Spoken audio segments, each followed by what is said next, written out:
Hi there, Chris here.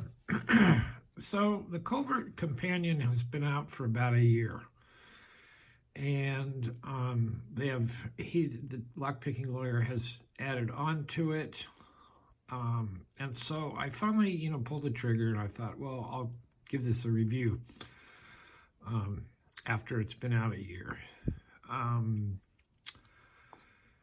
this configuration, with all the picks and the tension wrench expansion kit, in the US it ships to me in California for 145 bucks.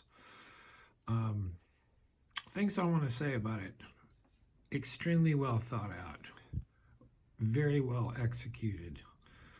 The website's a dream to order from. Boom, boom, boom.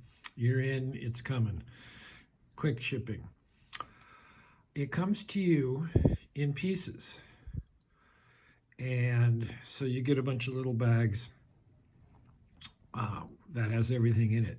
And the picks and the spacers and all the goodies. The extensions that you need. So I put mine together following the lockpicking lawyer's assembly video. And if you watch Lockpicking Lawyer, he's got extremely great hands and feel and everything, and I'm sure he's put together quite a few of these.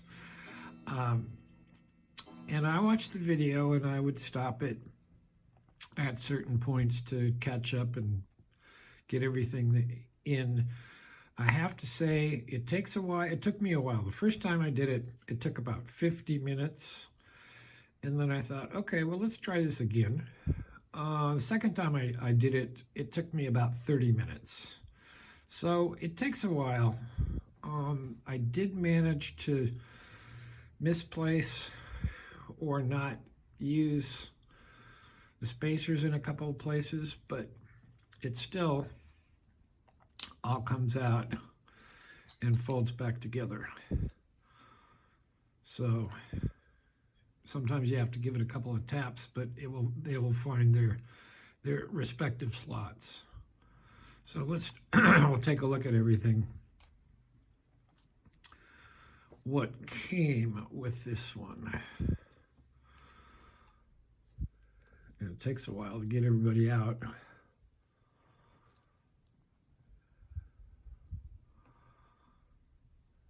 So the first thing is, we'll just go through these. And the way I set it up, the way he sets his up. So on the one side, I have a short hook and a bigger hook. This is a jiggler, 2 jigglers. Your comb picks, you get a 3, a 5, 2 6s. You get a decoder in there somewhere. Let's see. You get a decoder. I think that's it. Those are all tension wrenches. We'll go over to this side. Oh, there's the probe. You get a probe. You get wafer lock picks. A bunch of those. And this guy, I can't remember what that guy does. Another guy, some more jigglers, and a couple of rakes. So we'll sort of fold those out of the way a little bit. And we'll have a look at the tension wrenches. Now, it takes a while to familiarize yourself with all this stuff and how it works. But that's like any pick pin or pick tool. This one especially, because it has so much. And you get 4 different tension wrenches, and the way that they work is they're all together in this little carriage. You pop this up, you pop this up and down, and you'll pull this off.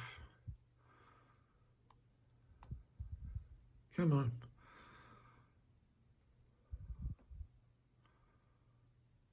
It's really not as hard as I'm making it look. But it's also not as easy as lockpicking lawyer makes it look, but that's because you know, any lock he picks, you look at it and go, oh, I could do that. Well, maybe you could, maybe you couldn't. These come in 4 different sizes. The largest is this one, which is a 40. No, I think there's one larger. Yeah, there's the 50. Anyway, so essentially I picked, and I'll show you a couple of these. You know, I picked your master number 2s. I'm sorry, number 3s. I've used the comb pick on here. It works. I've used a wafer lock on this guy, the wafer tool. But as always, you got to find the right tool that works each lock. My issue is I don't really use these tension wrenches. I generally use mine, and so I'm a little fumbly using a tension wrench that I'm not used to. But that's just me. If you're used to using these are great. And the selection is very good as well. So let's grab something. Let's grab the comb picks. And so they're going to come out, and probably somebody else will come out with them. Oh, and there's a very skinny decoder. And I've used those and they work well. So if you have, say, a master lock and you want to comb pick it, which he shows on his channel, here's a 140. So you come in here like this and line it up. And I basically suck at this, but it's really just that easy. Now I've tried the 6 comb version on this big Brinks, and it doesn't seem to work on my Brinks. It could be that you can't, there isn't enough room with all of these. These are pretty high, and those are pretty low. I don't know. You may be able to do it. He could do it. There again, he's a lock-picking lawyer. What do you expect? So let's see. We'll try this wafer guy. I'm sorry, warded lock.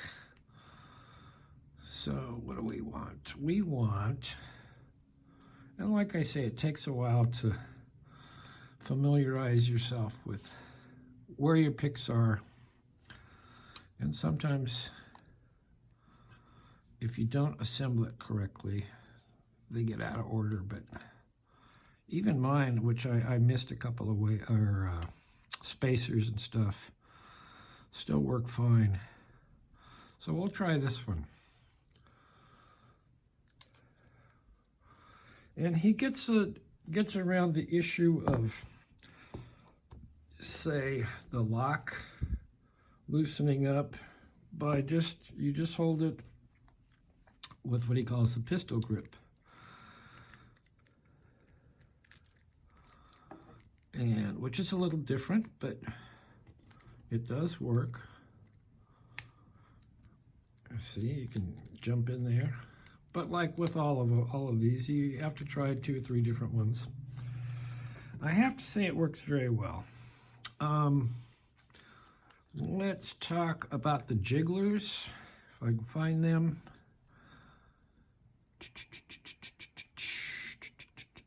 I know they're in here.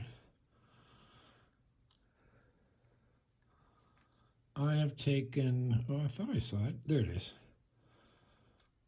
And you can set this up any way you want as long as you space it correctly. I mean, you could put, there's one here and 2 other places, I think.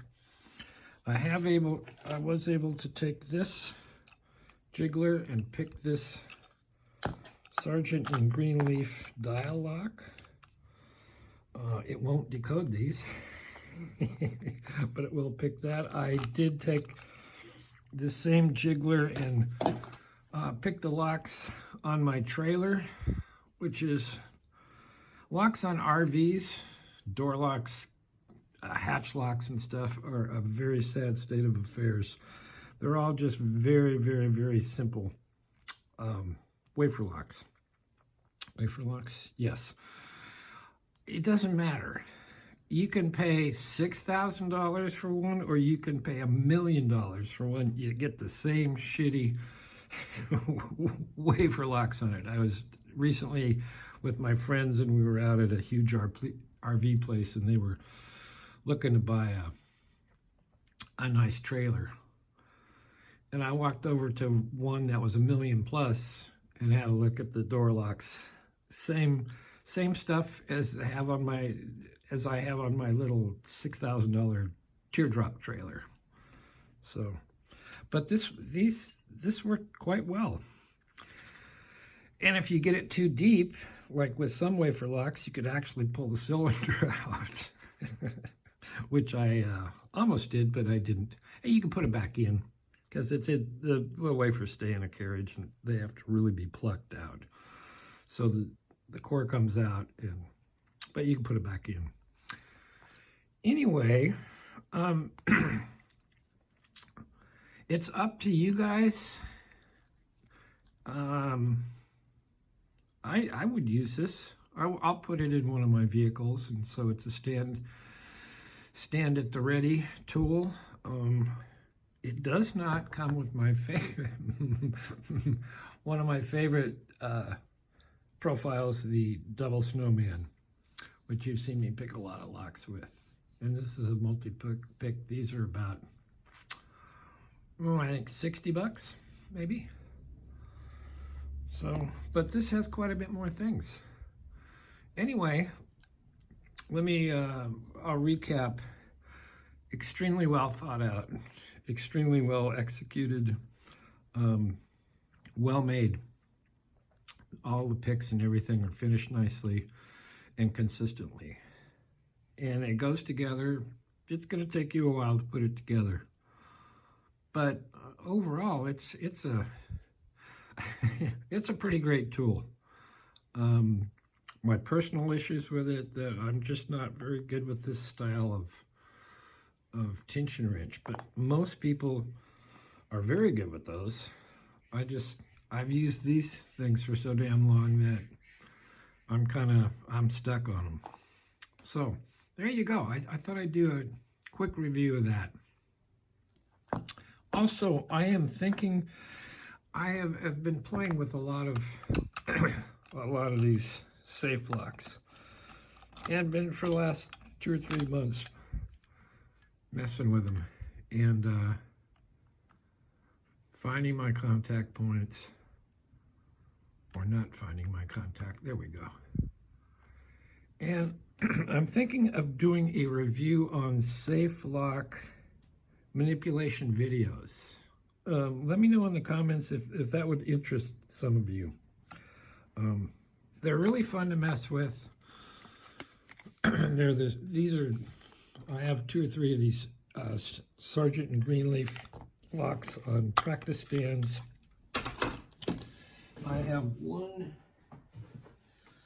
that is a cutaway that you can buy. It's a factory cutaway, so you can see how to line up all your wheels while you're learning how to do all this stuff. Let's go all right. So you get the first wheel, go back, pick up the third, pick up the second, manipulate that to where it needs to go the opposite direction, pick up the third wheel, put it there, come over here, and I missed something. Yep, I missed something. But anyway, lots of fun. Let me know. Let's see, what did I do wrong? Well, this video is long enough. Anyway, let me know if you'd be interested in a review of safe manipulation videos. They're awful fun. Lots to learn. Anyway, that's it. Pretty nice tool, I have to say. Leave a comment If you have one, let me know what you think about it, how it works for you. And we will see you next time.